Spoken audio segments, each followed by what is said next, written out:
I call Fletcher Tabuto.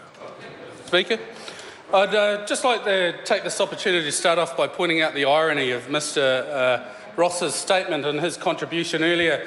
He talked about the necessity of enabling businesses through tax breaks, albeit that despite the very fact that only several weeks ago it was this national government that has cut funding to one of our biggest research institutions in New Zealand, and we're told by those very people that it will compromise the outcomes for research in this country in the next couple of decades. So the irony is not lost on most of New Zealanders.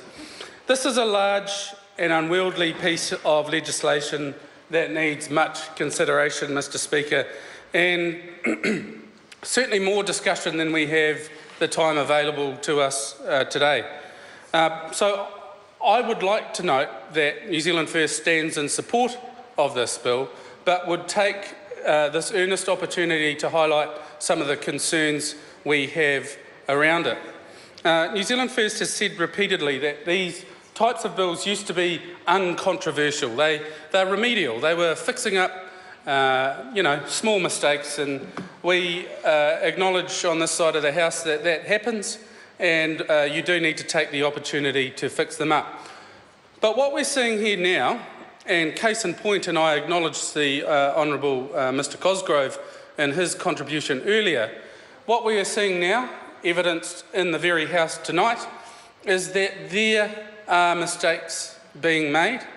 There are mistakes in this legislation, and more to our point, there are a whole lot of unintended consequences of getting the wording slightly wrong, or putting it in the wrong place, or referencing the wrong paragraph, or even other pieces of legislation. So this is not what it used to be, in that we used to say it was uncontroversial. Actually, this is quite a big issue, and this House needs to get it right, but more importantly, the national government needs to come much better prepared.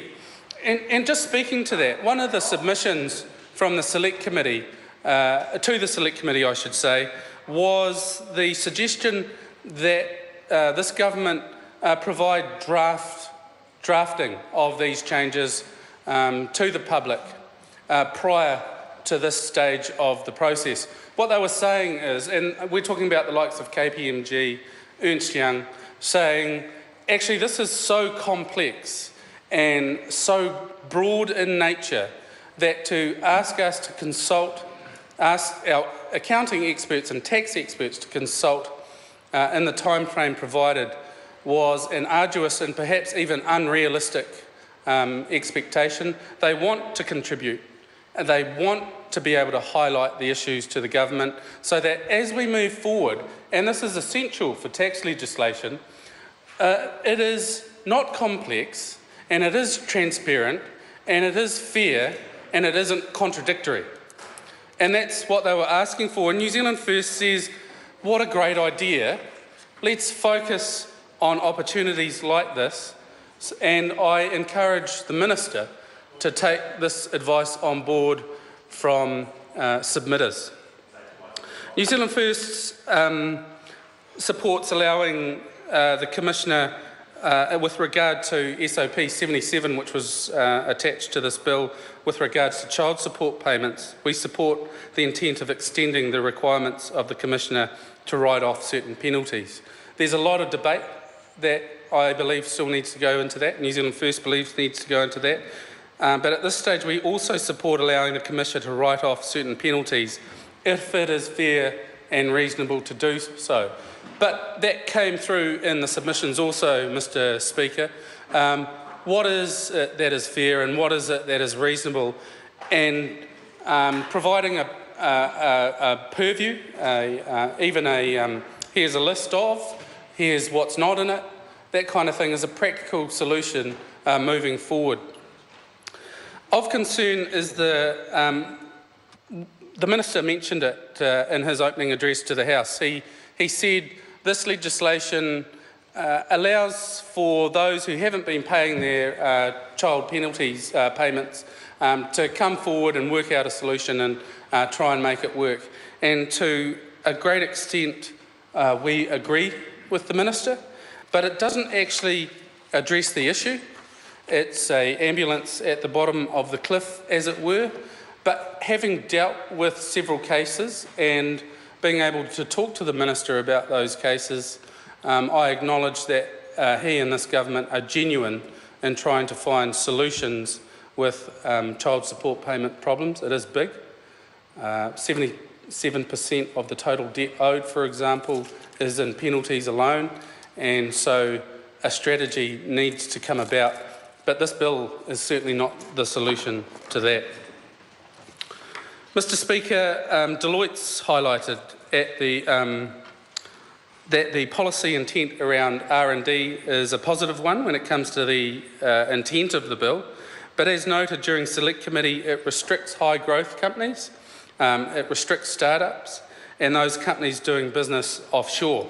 The eligibility criteria with regard to these exemptions has been questioned by several submitters.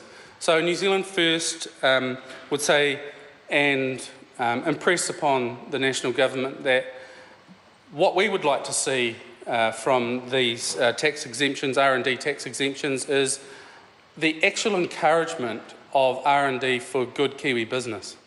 And so we say around the issues at the moment, especially around small startups, there are solutions there presented in this legislation, but it needs to go further, and we need some clarity because the more we can do to encourage R&D with our small businesses, the better for the New Zealand economy. The more they can do that, come up with the great ideas that Kiwis are renowned for around the world, and take that around the world, the better it is for our New Zealand economy.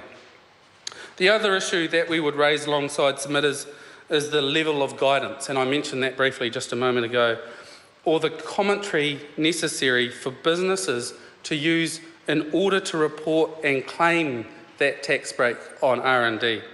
I picked on the wage intensity percentage issue. The process for the percentage to be apportioned is confused, and New Zealand First would add that the calculations for startups should be made at the market value, Mr. Speaker. R&D tax credits are supposed to be incentivising research and development.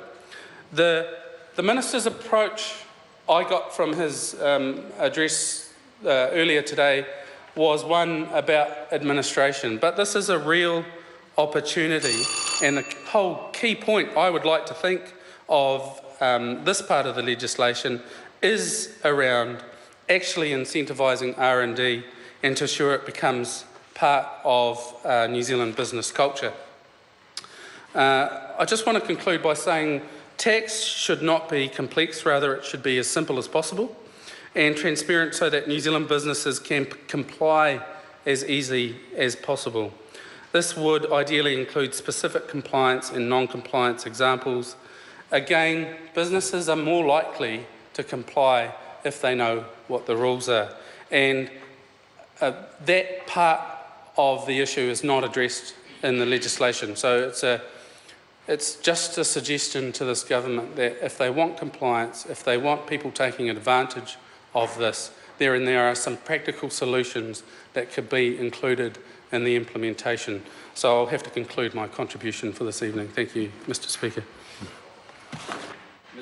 I call